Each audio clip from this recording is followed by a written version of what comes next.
أهلا بيكم. النهاردة هنعمل مع بعض البسكوت بالعجوة، هش وخفيف. وصفة سهلة تعجبكم إن شاء الله. هنبدأ في بولة فاضية هنحط المكونات بتاعتنا. هننزل بالزبدة وعليها السكر والزيت ونبدأ نقلب، وبعد كده الزبادي والبيكنج باودر والفانيليا وعليهم البيض. بعد كده شوية شوية ننزل بالدقيق، وبولة هنحط العجينة ونسيبها حوالي نص ساعة في التلاجة لحد ما ترتاح شوية. وده بعد ما ارتاحت هنبدأ نشكلها ونسويها بالسكينة كده من الأطراف،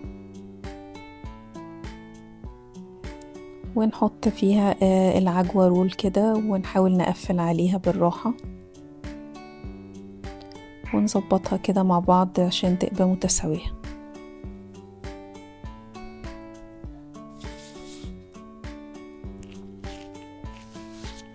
وهنجيب بقى عندي شوكة بسن الشوكة كده، وهبدأ أشكل بيها بالطول كده أو بالعرض على حسب ما انتوا عايزين. ممكن أشكل بالشوكة، ممكن أشكل بالسكينة، أي أشكال انتوا حابينها بقى. بعد كده هقطعها وهرصها في صينية مدهونة زبدة.